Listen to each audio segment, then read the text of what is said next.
What was your name? My name is Susan Bassi. Nice to meet you. I'm Officer Delgado. Delgado, I don't think I have you on video yet. Yeah, I don't think we've met before. No. Do you have anything exciting for me to do public records on? What do you do? Not that I know of. What do I do in general? I work patrol.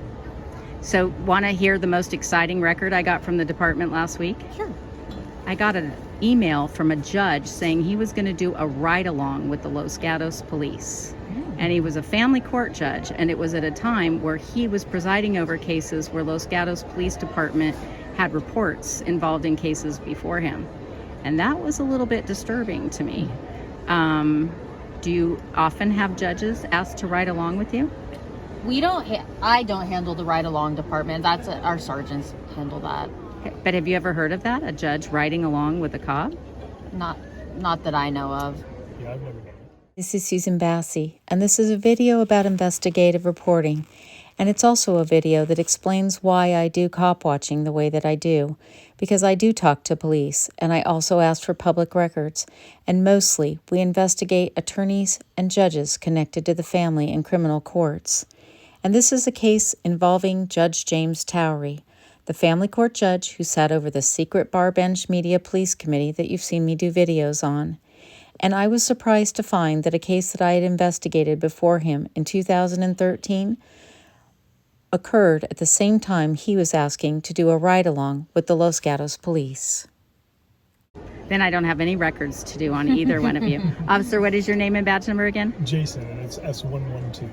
Your last name is Jason? No, my first name's Jason. My last name's really, really long, so Oh, I'll I just say think, Jason. did we meet on 4th of July? Is that where we met?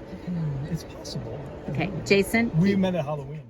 We understand that police officers, lawyers, and judges are very uncomfortable when it comes to being recorded, but we record them because it puts a face and a reaction behind the name that we see in the police reports.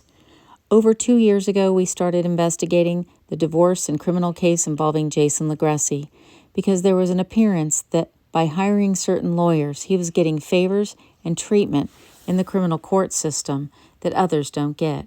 His divorce attorney was Constance Carpenter. She's seen here in the middle of 2 divorce lawyers that we've been reporting on who sponsored judge nights and holiday parties. These lawyers were all part of a culture of the secret bar bench media police committee that was operating by Judge James Towery. And we started investigating this with a public records request that we did live here on this channel. And all of you watched in the middle of the day, and it was one of the best audits that we ever did. You've put up with my recording and my awkwardly getting through live shots. You've put up with my narrations, and you've put up with my explanations. And hopefully we can start putting this all together so you can understand why we record the police and why we watchdog the courts and demand that we work towards getting cameras in those courtrooms. What's that? I like your dog. Thank you. I was just getting your name and badge numbers. Hi, how are you? Hi, yeah, we've met before. We've met many times, and you know what? I want to tell you, you always do the best on film. What? Thank you. You should do the training for the department. Oh, Anyway, guess what I'm doing today? what? I've been walking up and down this line since I got here, just staying on the line, recording the middle, because that's what journalists do, right? And guess what? There's a few in your department that don't seem to understand. They better move off the line. And when we talk to police, we educate them about journalism because journalists aren't licensed. We're not required to carry press passes, and we don't always know what we're doing. It's called news gathering, and capturing these police officers on video was important to our news gathering activities about the family and criminal courts and the connection to the Los Gatos Police. You know, stop in the middle of the street, no situational awareness, just kind of remembering this is a public, happy, local event and that kind of thing. So, What was your name? My name is Susan Bassi. Nice to meet you. I'm Officer Delgado. Delgado, I don't think I have you on video yet. Yeah, I don't think we've met before. No. Do you have anything exciting for me to do public records on? What do you do? Not that I know of. What do I do in general? I work patrol. So, want to hear the most exciting record I got from the department last week?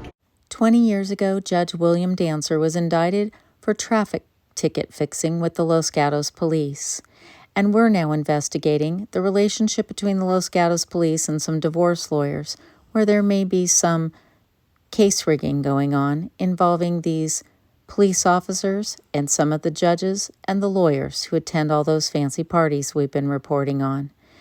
If you ever find yourself in family or criminal court, you need to know that it is not going to be fair. You need to know that attorneys don't always do their job the way we think that they will and the way that we pay them to or taxpayers pay them to.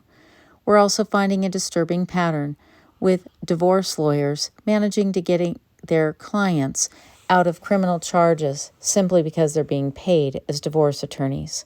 So we're going to continue to educate, we're going to continue to investigate, and I hope you'll be watching to see how this all comes together. And above anything, always remember, more importantly than not talking to police is to stay out of court.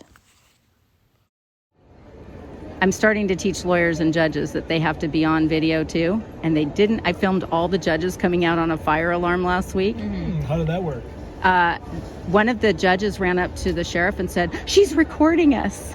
And so, you know what? I just want you guys to know, I know what you've had to deal with being recorded all these years, and I'm helping out a little bit, letting other people see what that feels like. Yeah, I don't think they're used to it as we are. So. No. And I always tell all the cops, I always say, you're recording me again on body cam and I don't have my makeup on and I'm just out here shooting. So I get it. And it's not always easy being on video. Especially and after a long night shift.